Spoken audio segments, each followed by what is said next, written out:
నమస్తే అందరికీ. ఇవాళ తెలంగాణ రాష్ట్రంలో మరియు ఈ దేశంలో ఉన్నటువంటి యువతకందరికీ ఒక చిన్న విషయం గురించి మాట్లాడాలని వాళ్ళ మీ ముందుకు రావడం జరిగింది. ఈ దేశంలో ప్రస్తుతం వైరల్ అవుతున్నటువంటి నేషనల్ హెరాల్డ్ అనే ఒక వార్తాపత్రికకు సంబంధించినటువంటి కేసును ఇవాళ బీజేపీ ప్రభుత్వం వెలికితీసి ఆ యొక్క కేసుకు సంబంధించి మా యొక్క కాంగ్రెస్ పార్టీకి సంబంధించినటువంటి అగ్రనాయకత్వం అయినటువంటి రాహుల్ గాంధీ గారిపైన, అమ్మ సోనియమ్మ గారిపైన ఆ యొక్క కేసుకు సంబంధించినటువంటి విచారణలో భాగంగా ఈడీని ఆదేశించడం చాలా బాధాకరమైన విషయం. మరియు ఇటువంటి చర్యలను, ఇటువంటి అప్రజాస్వామికమైనటువంటి నిర్ణయాలను యూత్ కాంగ్రెస్ తరపున, యూత్ కాంగ్రెస్ రాష్ట్ర అధికార ప్రతినిధిగా తీవ్రంగా ఖండిస్తూ ఉన్నాను. ఎందుకంటే ఈ యొక్క పత్రిక 1938లో స్థాపించి ఆ యొక్క పత్రిక ద్వారా దేశానికి కావలసినటువంటి హక్కులు, దేశానికి కావలసినటువంటి స్వాతంత్రం గురించి ఈ దేశంలో ఉన్నటువంటి ప్రతి ఒక్క పౌరుడు తెలుసుకోవాలని చెప్పి ఆ యొక్క పత్రికను స్థాపించి ఇవాళ ఆ యొక్క పత్రిక ద్వారా దేశ స్వతంత్ర పోరాటాన్ని ప్రారంభించినటువంటి ఈ యొక్క కాంగ్రెస్ పార్టీ మరియు గాంధీ గారు, నెహ్రూ గారు వాళ్ళ ప్రోద్బలంతో ఇవాళ ఆ పత్రిక స్థాపించినటువంటి సందర్భంలో ఇవాళ మళ్ళీ ఆ యొక్క నేషనల్ హెరాల్డ్ అనే న్యూస్ పేపర్ను ముందుకు తీసుకొస్తూ ఆ యొక్క కేసును ఇవాళ ఓపెన్ చేస్తూ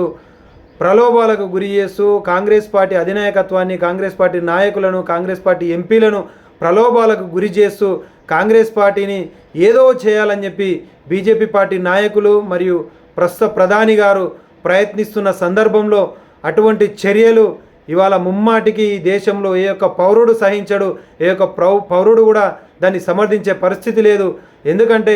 ఆ యొక్క కుటుంబానికి సంబంధించి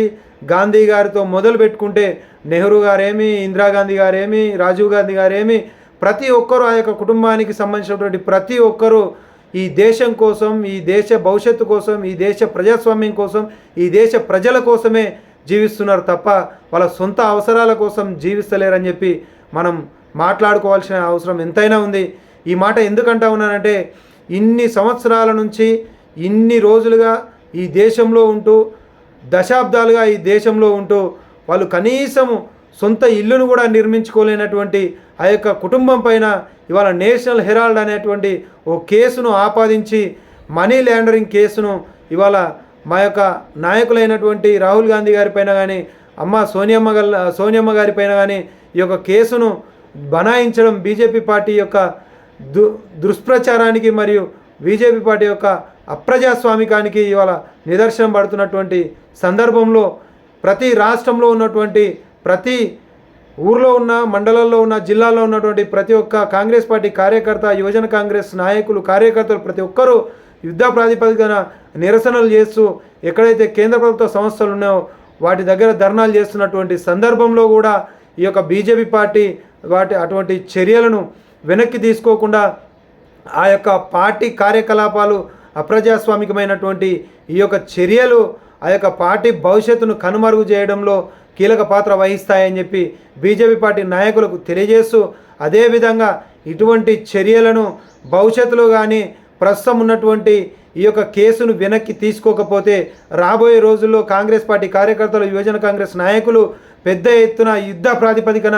ధర్నాలంటే ఏమి, బీజేపీ పార్టీ నాయకుల ఇండ్లు కావచ్చు, పార్టీ ఆఫీసులు కావచ్చు, ఎక్కడ బీజేపీ పార్టీకి సంబంధించినటువంటి సెంట్రల్ గవర్నమెంట్కి సంబంధించినటువంటి సంస్థలు ఎక్కడ ఉన్నా కానీ ముట్టడి చేస్తాం. మా యొక్క నాయకులను